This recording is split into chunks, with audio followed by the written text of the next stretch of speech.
નમસ્કાર મિત્રો, સ્વાગત છે તમારું આપણી આ યુટ્યુબ ચેનલમાં જેનું નામ છે ગુજરાતી જીકેની જમાવટ।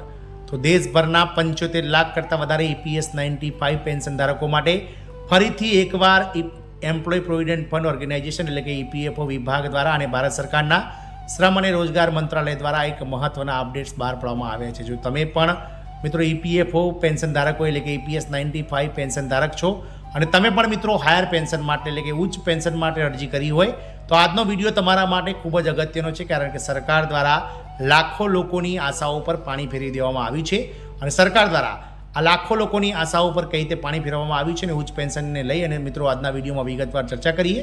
તો વિડીયોના અંત સુધી તમે બન્યા રહો। જો ચેનલમાં પહેલીવાર વિડીયો જોતા હોય તો ચેનલને લાઇક શેર અને સબસ્ક્રાઇબ કરવાનું ભૂલશો નહીં। તો EPFO પેન્શન યોજનાની વાત કરીએ તો EPS 95 પેન્શન યોજના એટલે 78 લાખ જેટલા EPS 95 પેન્શન અંતર્ગત રિટાયર થયેલા પેન્શનર્સોને આ યોજના અંતર્ગત પેન્શન ચૂકવવામાં આવે છે। લાખો લોકોની આશાઓ હવે તૂટી ગઈ છે, કારણ કે સરકાર દ્વારા ગત રોજ EPS 95 હાયર પેન્શન માટે અરજીઓ મંગાવવામાં આવી હતી।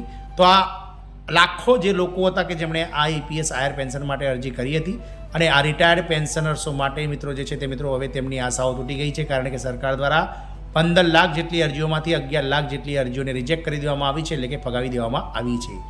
સુપ્રીમ કોર્ટના આદેશ પછી EPFOએ ઉચ્ચ પેન્શન યોજના એટલે કે હાયર પેન્શન માટે કુલ 15.24 લાખ અરજીઓ પર પ્રક્રિયા શરૂ કરી હતી।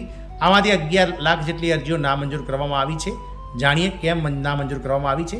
તો જો તમે પગારદાર વ્યક્તિ છો અને નિવૃત્તિ પછી વધુ પેન્શન મેળવવા માગો છો તો કર્મચારી ભવિષ્ય નિધિ સંગઠન એટલે કે EPFOની ઉચ્ચ પેન્શન યોજના તમારા માટે ખૂબ જ મહત્વપૂર્ણ બની શકે છે। સરકારે સંસદમાં આ બાબતે સંબંધિત આ યોજના સંબંધિત અરજીઓ પર એક અહેવાલ રજૂ કર્યો છે। કેટલી EPFO અરજીઓ નકારી કાઢવામાં આવી છે તો કેન્દ્રીય શ્રમ રાજ્યમંત્રી શોભા કરંદલાજે જણાવ્યું હતું કે EPFOને 15.24 લાખથી વધુ અરજીઓ મળી હતી, જેમાંથી લગભગ 98.5 અરજીઓ પર પ્રક્રિયા કરવામાં આવી છે। પરંતુ ચોંકાવનારી વાત એ છે કે 11 લાખથી વધુ ફોર્મ નકારવામાં આવે છે, એટલે કે 11 લાખ EPS 95 પેન્શન ધારકોની જે અરજી હતી તેને ફગાવી દેવામાં આવી છે, રિજેક્ટ કરી દેવામાં આવી છે। શોભા કરંદલાજે જણાવ્યું હતું કે અત્યાર સુધીમાં લગભગ 4 લાખ અરજીઓ પાસ થઈ ગઈ છે, જ્યારે 21,995 ફોર્મ હજી પણ પ્રક્રિયા હેઠળ છે। ન્યૂઝ 18ના અહેવાલ મુજબ સરકારે હજુ સુધી સમજાવ્યું નથી કે આટલા બધા ફોર્મ શા માટે નકારવામાં આવે છે કે બાકીના ક્યારે ઉકેલાશે, તેની કોઈ ચોક્કસ સમય મર્યાદા પણ નક્કી કરવામાં નથી આવી। EPFO અનુસાર ચેન્નઈ અને પુડુચેરી ક્ષેત્રમાં સૌથી વધુ ફોર્મ નકારવામાં આવ્યા છે। અહીં 63,000 અને 26 અરજીઓ નકારવામાં આવી છે, વધુ ફોર્મ નકારવામાં આવ્યા છે। તો મિત્રો શા માટે નકારવામાં આવ્યા છે તેની વાત કરીએ તો સુપ્રીમ કોર્ટના નિર્ણયનો એક નવો વળાંક બન્યો છે। આ બધું ત્યારે શરૂ થયું જ્યારે સુપ્રીમ કોર્ટે 4 નવેમ્બર 2022ના રોજ એક મોટો નિર્ણય આપ્યો હતો, જેમાં કોર્ટે કહ્યું હતું કે જે કર્મચારીઓ 1 સપ્ટેમ્બર 2014 પહેલાં EPFમાં સામેલ હતા અને નોકરીમાં ચાલુ રહ્યા હતા અથવા તે પછી પણ નિવૃત્ત થયા હતા, તેઓ તેમના વાસ્તવિક પગારના આધારે ઉચ્ચ પેન્શનનો વિકલ્પ પસંદ કરી શકે છે। આ નિર્ણયથી તે બધા લોકોને રાહત મળી જેઓ વર્ષોથી તેમના સંપૂર્ણ પગાર પર પેન્શનની અપેક્ષા રાખતા હતા।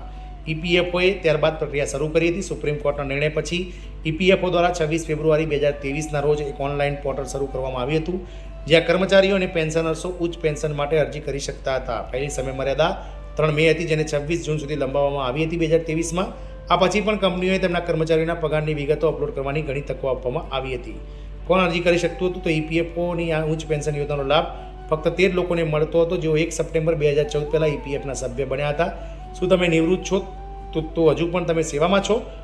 જેમણે સંપૂર્ણ પગાર ધોરણે EPSમાં પેન્શન આપવાનું પસંદ કર્યું હતું અથવા હમણાં જ આપવા માંગતા હતા। EPS 95 યોજના શું છે અને તે શા માટે મહત્વપૂર્ણ છે તો EPS 95 સરકારી કર્મચારીઓ માટેની પેન્શન યોજના છે, જે 1995 EPFOની લોન્ચ કરી હતી, જેના હેઠળ કર્મચારીઓને નિવૃત્તિ પછી પેન્શન આપવામાં આવે છે।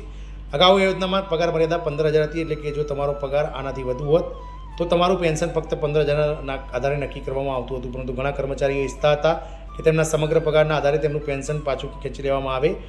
આ અંગે વિવાદ વધ્યો અને મામલો કોર્ટમાં પહોંચ્યો હતો। સુપ્રીમ કોર્ટે 2022માં ચુકાદો આપ્યો હતો કે કોઈ ચોક્કસ શરતો હેઠળ ઉચ્ચ પેન્શન આપી શકાય છે। આ પછી EPFOને આ અરજી પ્રક્રિયા શરૂ કરી હતી।